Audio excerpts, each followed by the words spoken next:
ইসলামী আন্দোলন বাংলাদেশের আমির বলেছেন ভারতকে ক্ষমা চাইতে হবে। আমাদের কূটনীতিকদেরকে নিরাপত্তা দিতেন ভারত সরকার ব্যর্থ হয়েছে, তাই ভারতকে ক্ষমা চাওয়ার বিকল্প নাই। আমরা বিগত কয়েকদিন যাবৎ অত্যন্ত গভীরভাবে উদ্বেগের সাথে লক্ষ্য করছি, ইসকন বাংলাদেশে পরিকল্পিতভাবে দাঙ্গা হাঙ্গামা বাঁধানোর চেষ্টা করতে গিয়ে তারা বাংলাদেশের একজন মুসলিম আইনজীবীকে হত্যা করে দাঙ্গা হাঙ্গামা বাঁধানোর চেষ্টা করেছিল। কিন্তু মুসলমানরা অত্যন্ত ধৈর্যের সাথে পরিচয় দিয়েছে। আজকে এই হত্যাকাণ্ড যখন কোনো কাজ হচ্ছে না, আজকে তারা ভারতে বিভিন্ন প্রদেশে অবস্থিত বাংলাদেশ হাই কমিশনে তারা হামলা করে পতাকা পুড়িয়ে আজকে যে বর্বরতার পরিচয় দিয়েছে, এটা ভারতের দ্বারাই কেমন সম্ভব, অন্য কোন রাষ্ট্র দ্বারা এটা সম্ভব নয়। আজকে ভারত তারা সবচেয়ে বিশ্বের বড় গণতান্ত্রিক রাষ্ট্র বলে দাবি করলেও বাংলাদেশের হাই কমিশনকে তারা নিরাপত্তা দিতে চরমভাবে ব্যর্থ হয়েছে। আজকে আমরা বলে দিতে চাই, ভারত যদি বাংলাদেশের হাই কমিশনকে নিরাপত্তা দিতে ব্যর্থ হয়, তাহলে ভারতে বাংলাদেশের কোন মিশন থাকার প্রয়োজন নেই। আমরা বর্তমান অন্তর্বর্তীকালীন সরকারকে বলবো, আপনারা আমাদের বাংলাদেশের কমিশনকে গুটিয়ে দেশে নিয়ে আসুন। সাথে সাথে বাংলাদেশে অবস্থিত ইন্ডিয়ান হাই কমিশনকে তলব করে এর জন্য কড়া প্রতিবাদ করতে হবে। তাদের উস্কানিতে, তাদের দুঃসাহসে বাংলাদেশের উগ্রবাদী হিন্দুরা এত দুঃসাহস দেখালো। আমার দেশের নাগরিক হয়ে আমার দেশের বিরুদ্ধে অবস্থান করে আমার দেশের আইনজীবীকে হত্যা করে আর কলিকাতার বাবুরা সেখান থেকে উস্কানিমূলক বক্তব্য দেয়। আমরা সুস্পষ্ট হতে চাই, ইসকন নামক সন্ত্রাসী সংগঠন বাংলাদেশ থেকে নিষিদ্ধ করতে হবে। যদি ইসকনের কোন তাকে গ্রেপ্তার করার কারণে ভারতের যারা যদি তাদের গরম বক্তব্য দেয়, আমরা বলতে চাই এটা বাংলাদেশের কোন সংগঠন নয়, এটা ভারতের সংগঠন।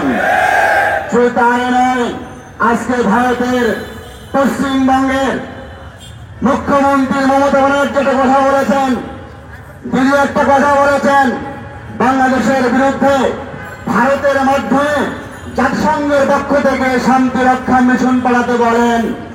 দিদি আপনাকে বলতে চাই, নিজের চরকায় তেল দিন।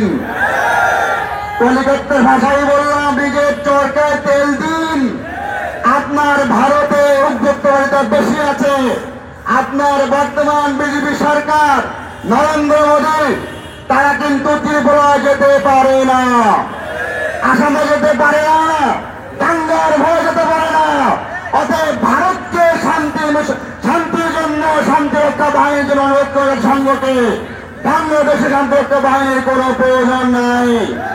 আমরা দেখেছি যে মুহূর্তে ভারতের প্রত্যেকটা সরকার আওয়ামী লীগের সভানেত্রী বাংলাদেশ থেকে খুন করে পালিয়েছে, সেই মুহূর্তে বাংলাদেশের জনগণ ধৈর্যের সাথে বিশেষ করে ইসলামী দলগুলো বারবার মনে থেকে একটা প্রশ্ন, ভারতটাকে খেতে গেল কেন?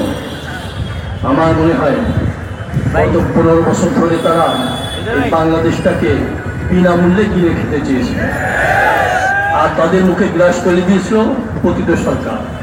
এখন সেই গ্লাস মুখের থেকে সরে যাওয়ার কারণে খেপে গেছে, এখন পায়ের উপরে পাড়া দিয়ে সংঘাত সৃষ্টির চেষ্টা করছে। আবার ভাইরা জানেন আপনারা, এই যে আগরতলায় যে ঘটনা ঘটেছে, উপ হাইকমিশনের অফিসে যে আক্রমণ করা হলো, এটা আন্তর্জাতিক আইনের পুরোপুরি লঙ্ঘন।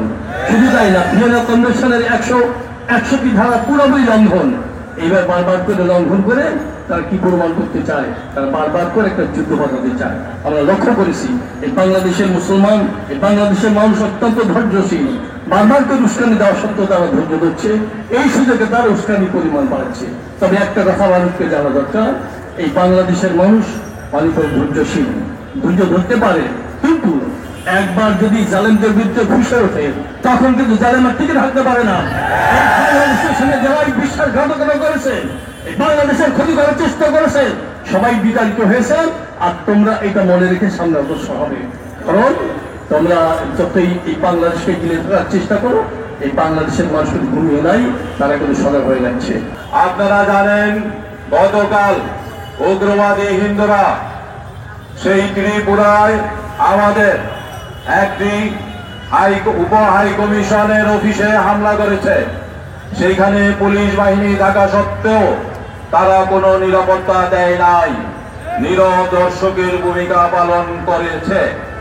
এতে বোঝা যায় সেই সরকারের ইন্ধনেই, ভারত সরকারের ইন্ধনে সেখানে আক্রমণ করা হয়েছে।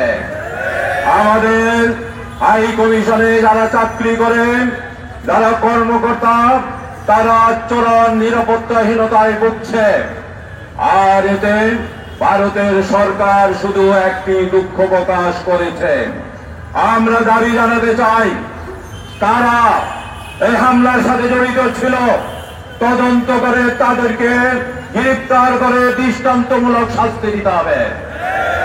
ভারত হাই কমিশনে আক্রমণ করেন, আন্তর্জাতিক কূটনৈতিক যে নিয়ম আছে, আইন আছে, সেটা বরখেলাপ করেছে। অতএব ইসলামী আন্দোলন বাংলাদেশের আমির বলেছেন, ভারতকে ক্ষমা চাইতে হবে। আমাদের কূটনীতিকদেরকে নিরাপত্তা দিতেন ভারত সরকার ব্যর্থ হয়েছে, তাই ভারতকে ক্ষমা চাওয়ার বিকল্প নাই।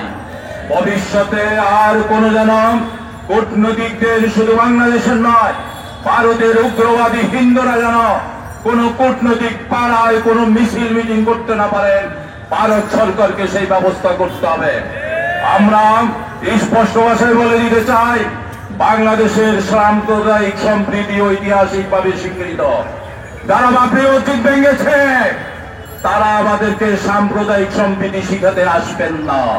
আজকে ভারত যে শুধু বাংলাদেশের একটি সহকারী হাই কমিশনে আক্রমণ করেছে, বাংলাদেশের জাতীয় পতাকা পুড়িয়ে দিয়েছে, বিষয়টি শুধু এমন নয়, বরং ভারত চাচ্ছে বাংলাদেশের উপর একটি যুদ্ধ চাপিয়ে দিতে। ভারত চাচ্ছে বাংলাদেশে একটি সাম্প্রদায়িক দাঙ্গা তৈরি করতে। আজকে কথা ভারতের এই সমস্ত আচরণে প্রমাণ হয়ে গেছে, বিগত 15 বছর বাংলাদেশ ভারতের কথায় চলেছে। বিগত 15 বছরে ভারত বাংলাদেশকে নিয়ে যা খুশি তাই করতে পেরেছে। এই জুলাই বিপ্লব, আগস্টের 5 তারিখ অভ্যুত্থানের মধ্য দিয়ে বাংলাদেশ ভারতের হাত ছাড়া হয়ে গেছে। বাংলাদেশের মানুষ হাসিনা ভারতে পালিয়ে যাওয়াতে বাংলাদেশের মানুষ খুশি, কিন্তু হাসিনার পরাজয়, বাংলাদেশের ফ্যাসিবাদীদের পরাজয়, এটা ভারত মেনে নিতে পারছে না।